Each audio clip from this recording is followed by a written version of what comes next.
ಹಾಗೂ ಅಂಬೇಡ್ಕರ್ ಅವರ ಎಲ್ಲ ಭಕ್ತಾದಿಗಳೇ ಹಾಗೂ ಎಲ್ಲ ಮಿತ್ರರೇ, ಇವತ್ತಿನ ದಿವಸ 135ನೇ ಅಂಬೇಡ್ಕರ್ ಜಯಂತಿಯನ್ನು ನಾವು ಆಚರಣೆ ಮಾಡುತ್ತೇವೆ. ಒಂದು ನಿಮಿಷ ನಾವೆಲ್ಲರೂ ಆತ್ಮಾವಲೋಕನ ಮಾಡಿಕೊಳ್ಳಿ. ಅಂಬೇಡ್ಕರ್ ಅವರು ಹೇಳಿದ್ದಂತೆ ನಾವು ನಡೀತಾ ಇದ್ದೇವೆ.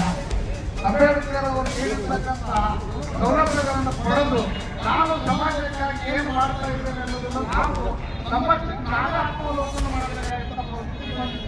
ಇವತ್ತು ಎಷ್ಟೋ ಜನ ಅಂಬೇಡ್ಕರ್ ಅವರ ಹೆಸರಿನಲ್ಲಿ ಅಧಿಕಾರಕ್ಕೆ ಬಂದಿದ್ದಾರೆ. ಆದರೆ ಅದೇ ಅಧಿಕಾರದಿಂದ ಅಂಬೇಡ್ಕರ್ ಅವರಿಗೆ ನಾವು ಗೌರವವನ್ನು ಸಲ್ಲಿಸ್ತಾ ಇದ್ದೇವೆ ಅನ್ನುವಂಥ ಆತ್ಮಾವಲೋಕನ ಇವತ್ತು ಅವಶ್ಯವಿದೆ. ಇವತ್ತು ಸಮಾನತೆ, ಸಮಾಜದ ಸಹಬಾಳ್ವೆ, ಎಲ್ಲರನ್ನು ಅಭಿವೃದ್ಧಿ ಮಾಡುವಂಥ ಒಂದು ಸಂವಿಧಾನ ಶಿಲ್ಪಿಯಾಗಿರ್ತಕ್ಕಂಥ ನಮ್ಮ ಅಂಬೇಡ್ಕರ್ ಅವರ ಒಂದು ಪುಸ್ತಕ ನಮ್ಮ ಸಂವಿಧಾನವನ್ನೇ ಬದಲಾವಣೆಗೂ ಸಹ ಇವತ್ತು ನಡೀತಕ್ಕಂಥದ್ದನ್ನು ನಾವೆಲ್ಲ ನೋಡ್ತಾ ಇದ್ದೀವಿ. ಇದರ ಬಗ್ಗೆನೂ ಸಹ ಎಚ್ಚರಿಕೆಯಿಂದ ಅಂಬೇಡ್ಕರ್ ಅವರ ವಾದಿಗಳಾಗಿರ್ಬೋದು, ಭಕ್ತರಾಗಿರ್ಬೋದು, ಅವರ ಅಂಬೇಡ್ಕರ್ ಅವರ ತತ್ವವನ್ನು ಪಾಲನೆ ಮಾಡತಕ್ಕಂಥವ್ರು ನಾವು ಸಹ ಇವತ್ತು ಅದರ ಬಗ್ಗೆ ಚಿಂತನೆಯನ್ನು ಮಾಡಬೇಕಾಗಿದೆ. ಅದಕ್ಕೆ ನಾವು ನೀವೆಲ್ಲ ಕೂಡಿ ಇವತ್ತು ದೇಶದ ಎಲ್ಲ ಜನರ ಸಮಾನತೆಯಿಂದ ತೆಗೆದುಕೊಂಡು ಹೋಗುವಲ್ಲಿ ನಾವು ನೀವೆಲ್ಲ ಯಶಸ್ವಿಯಾಗೋಣ. ಅವರು ಹಾಕಿಕೊಂಡು ಅಂತೇಳಿ ನನ್ನ ಎರಡು ಮಾತು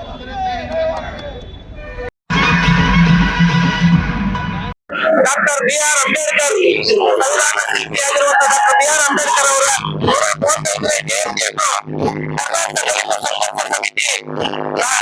ರಾಜ್ಯ ಸಮಿತಿ ಇರುತ್ತದೆ. ಈ ರಾಜ್ಯ ಸಮಿತಿಯ ಪರವಾಗಿ ನಾವು ವಿಭಾಗೀಯ ಸಂಘಟಕರು ಮತ್ತು ರಾಜ್ಯ ಸಮಿತಿ ಸದಸ್ಯರಾದಂಥ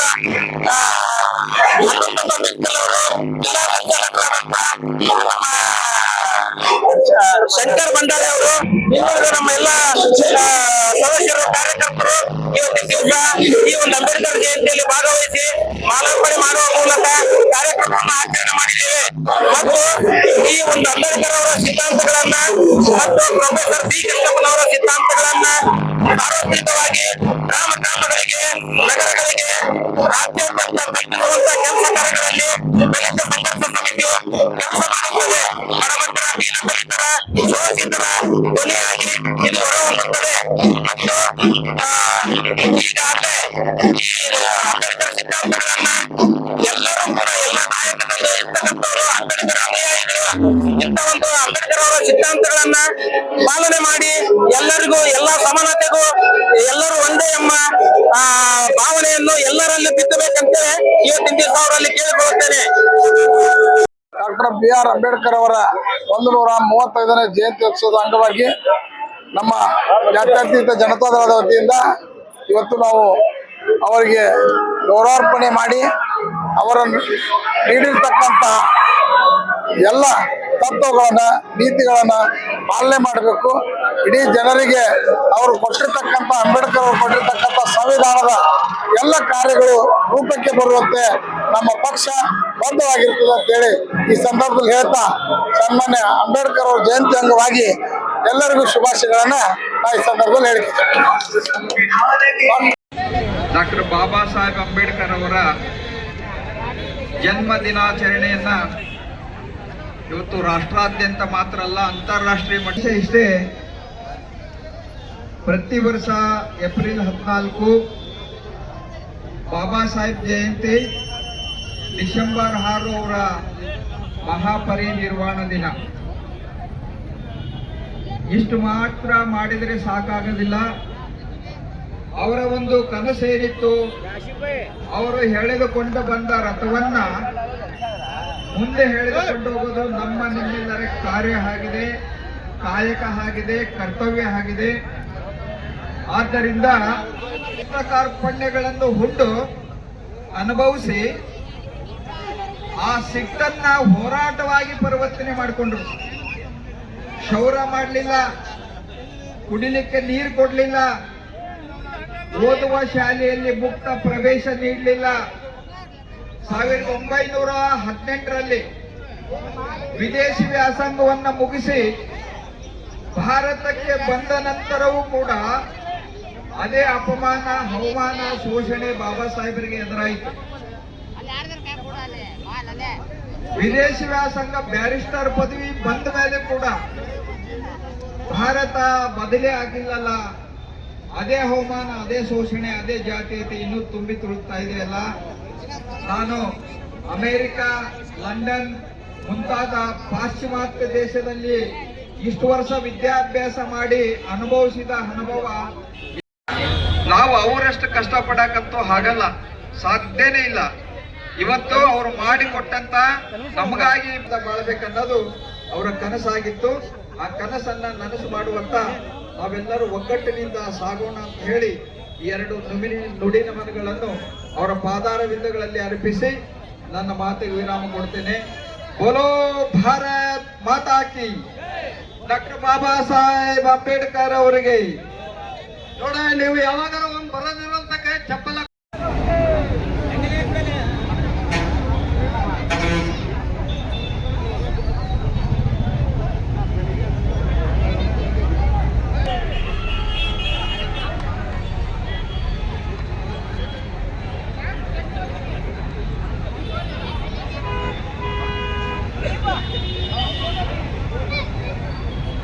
ಕೂಡ ಅವರು ಹಾಕಿಕೊಟ್ಟಂತ ಮಾರ್ಗದಲ್ಲಿ ಎಲ್ಲರೂ ಕೂಡ ನಡೆಯೋಣ. ಇಡೀ ದೇಶದ ಎಲ್ಲ ಜನತೆ, ನಮ್ಮ ದೇಶದಲ್ಲಿ ಬಹಳ ವಿವಿಧತೆಯಿಂದ ಬಾಳುವಂತ ಜನರು ಇದ್ದಾರೆ. ಅವ್ರಿಗೆಲ್ಲರಿಗೂ ಕೂಡ ಸರಿ ಸಮಾನಾದಂತ ಸಂವಿಧಾನ ಕೊಟ್ಟವರು ಯಾರು ಇದ್ರೆ ಅದು ನಮ್ಮ ಡಾಕ್ಟರ್ ಬಾಬಾ ಸಾಹೇಬ್ ಅಂಬೇಡ್ಕರ್ ಅವರು ಅಂತ ಹೇಳಲು ನಾನು ಇಚ್ಛೆ ಪಡುತ್ತೇನೆ. ಡಾಕ್ಟರ್ ಬಾಬಾ ಸಾಹೇಬ್ ಅಂಬೇಡ್ಕರ್ ಅವರ ಜಯಂತಿ ಅಂಗವಾಗಿ ಇವತ್ತಿನ ದಿವಸ ನಮ್ಮ ಜಾತ್ಯತೀತ ಜನತಾದಳದ ಮಾಜಿ ಶಾಸಕರು, ನಿಮ್ಮ ನೆಚ್ಚಿನ ನಾಯಕರಾದಂತ ವೀರಭದ್ರ ಪಾಲಾರದವರು ವೇದಿಕೆ ಮೇಲೆ ಬರಬೇಕು. ಅದೇ ರೀತಿಯಾಗಿ ನಮ್ಮ ಮಹಾನಗರ ಜಿಲ್ಲಾಧ್ಯಕ್ಷ ಅಂತ ನಮ್ಮ ನಾಯಕರಾದಂತ ಗುರುರಾಜ್ ಹುಲಿಯಾಗಿ ಇರ್ತೀವಿ ಅಂತ ಹೇಳ್ತಾ ನನ್ನ ಮಾತು ಮುಗಿಸ್ತಾ ಇದ್ದೀನಿ. ಜೈ ಭೀಮ್. ಡಾಕ್ಟರ್ ಬಾಬಾ ಸಾಹೇಬ್ ಅಂಬೇಡ್ಕರ್ ಅವರ ಜನ್ಮ ದಿನಾಚರಣೆಯನ್ನ ಇವತ್ತು ರಾಷ್ಟ್ರಾದ್ಯಂತ ಮಾತ್ರ ಅಲ್ಲ, ಅಂತಾರಾಷ್ಟ್ರೀಯ ಮಟ್ಟ ಇಷ್ಟೇ. ಪ್ರತಿ ವರ್ಷ ಏಪ್ರಿಲ್ 14 ಬಾಬಾ ಸಾಹೇಬ್ ಜಯಂತಿ, ಡಿಸೆಂಬರ್ 6 ಅವರ ಮಹಾಪರಿನಿರ್ವಾಣ ದಿನ. ಇಷ್ಟು ಮಾತ್ರ ಮಾಡಿದರೆ ಸಾಕಾಗೋದಿಲ್ಲ. ಅವರ ಒಂದು ಕನಸೇನಿತ್ತು, ಅವರು ಎಳೆದುಕೊಂಡು ಬಂದ ರಥವನ್ನ ಮುಂದೆ ಎಳೆದುಕೊಂಡು ಹೋಗೋದು ನಮ್ಮ ನಿಮ್ಮೆಲ್ಲರ ಕಾರ್ಯ ಆಗಿದೆ, ಕಾಯಕ ಆಗಿದೆ, ಕರ್ತವ್ಯ ಆಗಿದೆ.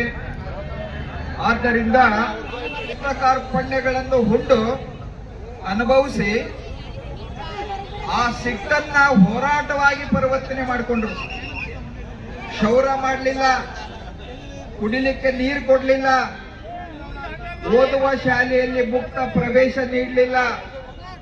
1918ರಲ್ಲಿ ವಿದೇಶಿ ವ್ಯಾಸಂಗವನ್ನ ಮುಗಿಸಿ ಭಾರತಕ್ಕೆ ಬಂದ ನಂತರವೂ ಕೂಡ ಅದೇ ಅಪಮಾನ, ಅವಮಾನ, ಶೋಷಣೆ ಬಾಬಾ ಸಾಹೇಬರಿಗೆ ಎದುರಾಯಿತು. ವಿದೇಶಿ ವ್ಯಾಸಂಗ ಬ್ಯಾರಿಸ್ಟರ್ ಪದವಿ ಬಂದ ಮೇಲೆ ಕೂಡ ಭಾರತ ಬದಲೇ ಆಗಿಲ್ಲಲ್ಲ, ಅದೇ ಅವಮಾನ, ಅದೇ ಶೋಷಣೆ, ಅದೇ ಜಾತೀಯತೆ ಇನ್ನೂ ತುಂಬಿ ತುಳುಕ್ತಾ ಇದೆಯಲ್ಲ. ನಾನು ಅಮೆರಿಕ, ಲಂಡನ್ ಮುಂತಾದ ಪಾಶ್ಚಿಮಾತ್ಯ ದೇಶದಲ್ಲಿ ಇಷ್ಟು ವರ್ಷ ವಿದ್ಯಾಭ್ಯಾಸ ಮಾಡಿ ಅನುಭವಿಸಿದ ಅನುಭವ ಕೂಡ ಅವರು ಹಾಕಿಕೊಟ್ಟಂತ ಮಾರ್ಗದಲ್ಲಿ ಎಲ್ಲರೂ ಕೂಡ ನಡೆಯೋಣ. ಇಡೀ ದೇಶದ ಎಲ್ಲ ಜನತೆ, ನಮ್ಮ ದೇಶದಲ್ಲಿ ಬಹಳ ವಿವಿಧತೆಯಿಂದ ಬಾಳುವಂತ ಜನರು ಇದ್ದಾರೆ. ಅವ್ರಿಗೆಲ್ಲರಿಗೂ ಕೂಡ ಸರಿ ಸಮಾನಾದಂತ ಸಂವಿಧಾನ ಕೊಟ್ಟವರು ಯಾರು ಇದ್ರೆ ಅದು ನಮ್ಮ ಡಾಕ್ಟರ್ ಬಾಬಾ ಸಾಹೇಬ್ ಅಂಬೇಡ್ಕರ್ ಅವರು ಅಂತ ಹೇಳಲು ನಾನು ಇಚ್ಛೆ ಪಡುತ್ತೇನೆ. ಡಾಕ್ಟರ್ ಬಾಬಾ ಸಾಹೇಬ್ ಅಂಬೇಡ್ಕರ್ ಅವರ ಜಯಂತಿ ಅಂಗವಾಗಿ ಇವತ್ತಿನ ದಿವಸ ನಮ್ಮ ಜಾತ್ಯತೀತ ಜನತಾದಳದ ಮಾಜಿ ಶಾಸಕರು, ನಿಮ್ಮ ನೆಚ್ಚಿನ ನಾಯಕರಾದಂತ ವೀರಭದ್ರ ಪಾಲಾರದವರು ವೇದಿಕೆ ಮೇಲೆ ಬರಬೇಕು. ಅದೇ ರೀತಿಯಾಗಿ ನಮ್ಮ ಮಹಾನಗರ ಜಿಲ್ಲಾಧ್ಯಕ್ಷ ಅಂತ ನಮ್ಮ ನಾಯಕರಾದಂತ ಗುರುರಾಜ್ ಹಾಗೂ ಅಂಬೇಡ್ಕರ್ ಅವರ ಎಲ್ಲ ಭಕ್ತಾದಿಗಳೇ ಹಾಗೂ ಎಲ್ಲ ಮಿತ್ರರೇ, ಇವತ್ತಿನ ದಿವಸ 135ನೇ ಅಂಬೇಡ್ಕರ್ ಜಯಂತಿಯನ್ನು ನಾವು ಆಚರಣೆ ಮಾಡುತ್ತಾ ಇದ್ದೇವೆ. ಒಂದು ನಿಮಿಷ ನಾವೆಲ್ಲರೂ ಆತ್ಮಾವಲೋಕನ ಮಾಡಿಕೊಳ್ಳಿ. ಅಂಬೇಡ್ಕರ್ ಅವರು ಹೇಳಿದ್ದನ್ನಂತೆ ನಾವು ನಡೀತಾ ಇದ್ದೇವೆ. ಅಂಬೇಡ್ಕರ್ ಅವರು ನೀಡಿರ್ತಕ್ಕಂಥ ಸೌಲಭ್ಯಗಳನ್ನು ಪಡೆದು ನಾನು ಸಮಾಜಕ್ಕಾಗಿ ಏನು ಮಾಡ್ತಾ ಇದ್ದೇನೆ ಅನ್ನೋದನ್ನು ನಾವು ನಮ್ಮಷ್ಟಕ್ಕೆ ನಾವೇ ಆತ್ಮಾವಲೋಕನ ಮಾಡಬೇಕಾಗಿತ್ತು. ಇವತ್ತು ಎಷ್ಟೋ ಜನ ಅಂಬೇಡ್ಕರ್ ಅವರ ಹೆಸರಿನಲ್ಲಿ ಅಧಿಕಾರಕ್ಕೆ ಬಂದಿದ್ದಾರೆ. ಆದರೆ ಅದೇ ಅಧಿಕಾರದಿಂದ ಅಂಬೇಡ್ಕರ್ ಅವರಿಗೆ ನಾವು ಗೌರವವನ್ನು ಸಲ್ಲಿಸ್ತಾ ಇದ್ದೇವೆ ಅನ್ನುವಂಥ ಆತ್ಮಾವಲೋಕನ ಇವತ್ತು ಅವಶ್ಯವಿದೆ. ಇವತ್ತು ಸಮಾನತೆ, ಸಮಾಜದ ಸಹಬಾಳ್ವೆ, ಎಲ್ಲರನ್ನು ಅಭಿವೃದ್ಧಿ ಮಾಡುವಂಥ ಒಂದು ಸಂವಿಧಾನ ಶಿಲ್ಪಿಯಾಗಿರ್ತಕ್ಕಂಥ ನಮ್ಮ ಅಂಬೇಡ್ಕರ್ ಅವರ ಒಂದು ಪುಸ್ತಕ ನಮ್ಮ ಸಂವಿಧಾನವನ್ನೇ ಬದಲಾವಣೆಗೂ ಸಹ ಇವತ್ತು ನಡೀತಕ್ಕಂಥದ್ದನ್ನು ನಾವೆಲ್ಲ ನೋಡ್ತಾ ಇದ್ದೀವಿ. ಇದರ ಬಗ್ಗೆನೂ ಸಹ ಎಚ್ಚರಿಕೆಯಿಂದ ಅಂಬೇಡ್ಕರ್ ಅವರ ವಾದಿಗಳಾಗಿರ್ಬೋದು, ಭಕ್ತರಾಗಿರ್ಬೋದು, ಅವರು ಅಂಬೇಡ್ಕರ್ ಅವರ ತತ್ವವನ್ನು ಪಾಲನೆ ಮಾಡತಕ್ಕಂಥವ್ರು ನಾವು ಸಹ ಇವತ್ತು ಅದರ ಬಗ್ಗೆ ಚಿಂತನೆಯನ್ನು ಮಾಡಬೇಕಾಗಿದೆ. ಅದಕ್ಕೆ ನಾವು ನೀವೆಲ್ಲ ಕೂಡಿ ಇವತ್ತು ದೇಶದ ಎಲ್ಲ ಜನರ ಸಮಾನತೆಯಿಂದ ತೆಗೆದುಕೊಂಡು ಹೋಗುವಲ್ಲಿ ನಾವು ನೀವೇ ಯಶಸ್ವಿಯಾಗೋಣ. ಅವರು ಹಾಕಿಕೊಂಡು ಮಾರ್ಗವನ್ನು ಅಂತೇಳಿ ನನ್ನ 2 ಮಾತು ಮುಗಿಸುತ್ತೇನೆ.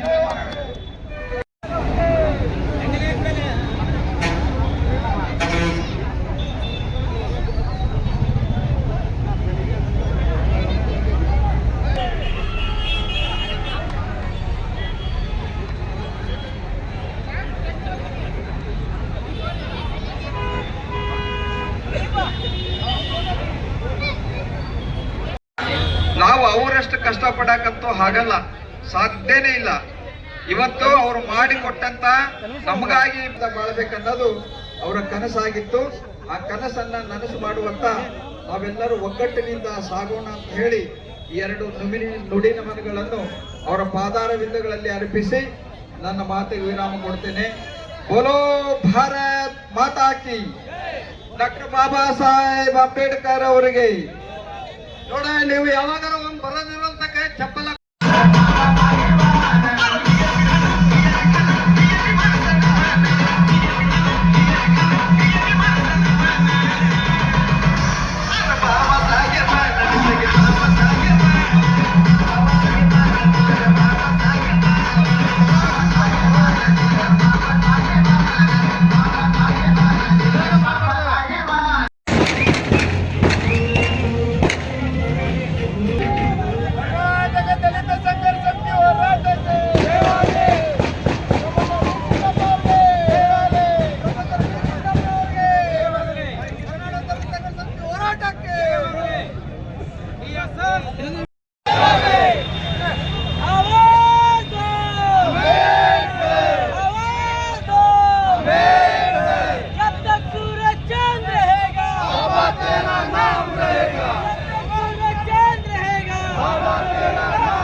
ಎಲ್ಲವನ್ನು ಅವ್ರು ಹೇಳಿದ ನಾವು ನಡೆದಿದ್ದೇವೆ. ಭಾರತ ದೇಶದ ಪ್ರತಿಯೊಬ್ಬ ನಾಗರಿಕನು ಸ್ವತಂತ್ರವಾಗಿ ಇರಬೇಕಾದ ಕಾರಣ ನಮ್ಮ ಸಂವಿಧಾನ ಶಿಲ್ಪಿ ಬಾಬಾ ಸಾಹೇಬ್ ಅಂಬೇಡ್ಕರ್ ಎಲ್ಲರಿಗೂ ಮತ್ತೊಮ್ಮೆ ಬಾಬಾ ಸಾಹೇಬ್ ಅಂಬೇಡ್ಕರ್ ಜಯಂತಿ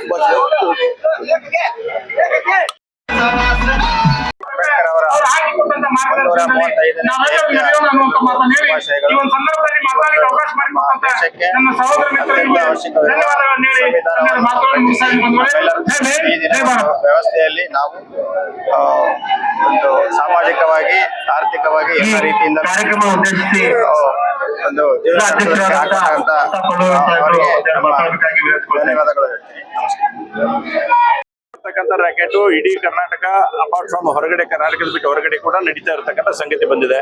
ಮೊದಲು ಲವ್ ಜಿಹಾದ್ಗಳು ನಡೀತಿತ್ತು, ಇವತ್ತು ಜಿಮ್ ಜಿಹಾದಿಗಳಾಗಿ ಇವತ್ತು ಪರಿವರ್ತನೆ ಆಗ್ತಕ್ಕಂಥ ಸಂದರ್ಭವನ್ನು ನೋಡಿದ್ದೇವೆ.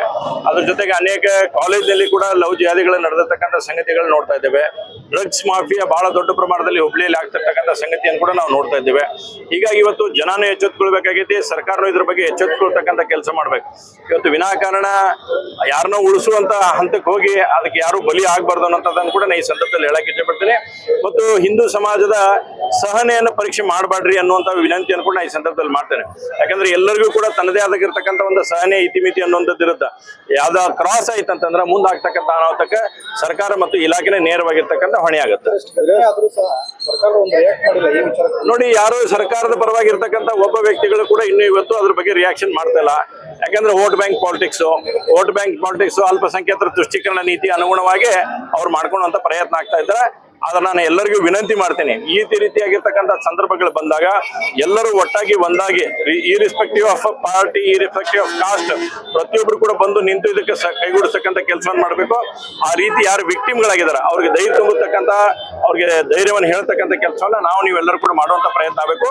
ಆದ್ರೆ ಇದನ್ನ ಯಾವುದೇ ಕಾರಣಕ್ಕೆ ಇಲ್ಲಿ ನಿಲ್ಲಲ್ಲ, ಇದು ಬಿಡುವಂತ ಪ್ರಶ್ನೆ ಇಲ್ಲ. ಇದರ ಬಗ್ಗೆ ಹೋರಾಟದ ರೂಪರೇಷೆಗಳು ಮುಂದಿನ ದಿನಮಾನಗಳಲ್ಲಿ ರೆಡಿ ಆಗ್ತಾವೆ. ಗೃಹ ಸಚಿವರು ಏನಕ್ಕೆ ಇದ್ರು ನನಗೆ ಗೊತ್ತಿಲ್ಲ, ಮಾಹಿತಿ ಇಲ್ಲ ಅಂತಾರೆ. ಏನ್ ಸರ್? ನೋಡಿ, ಇವತ್ತು ಸನ್ಮಾನ್ಯ ಗೃಹ ಸಚಿವರು ಬಹಳ ಒಳ್ಳೆಯವರಿದ್ದಾರೆ.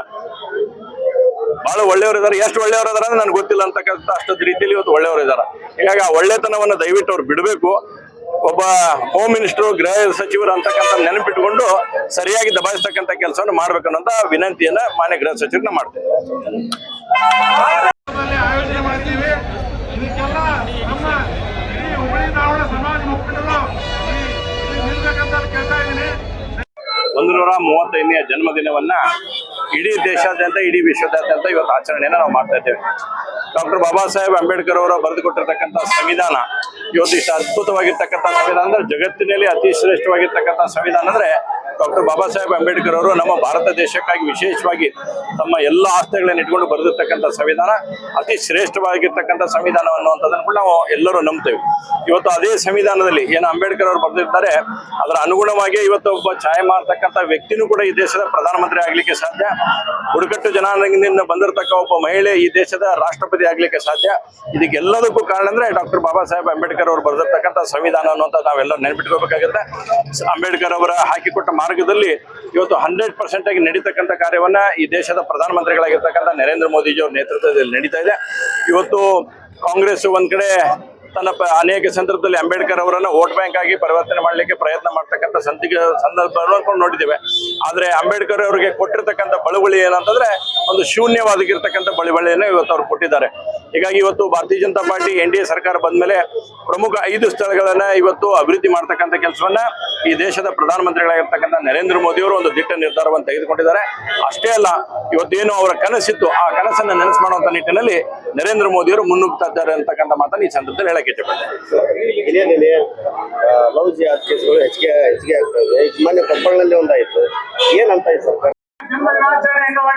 ಇಡೀ ಜಗತ್ತೇ ತನ್ನತ್ತ ತಿರುಗಿ ನೋಡುವಂತಹ ವಿಶ್ವದಲ್ಲಿ ಅತ್ಯುನ್ನತವಾದ ಸಂವಿಧಾನವನ್ನು ರಚಿಸಿಕೊಟ್ಟಂತ ಮಹಾನ್ ಮಾನವತಾವಾದಿ ಸಂವಿಧಾನ ಶಿಲ್ಪಿ ವಿಶ್ವಚೇತನ ಡಾಕ್ಟರ್ BR ಅಂಬೇಡ್ಕರ್ ಅವರ ಜಯಂತಿಯ ಕಾರ್ಯಕ್ರಮದಲ್ಲಿ ನಾವೆಲ್ಲರೂ ಭಾಗವಹಿಸಿದ್ದೇವೆ.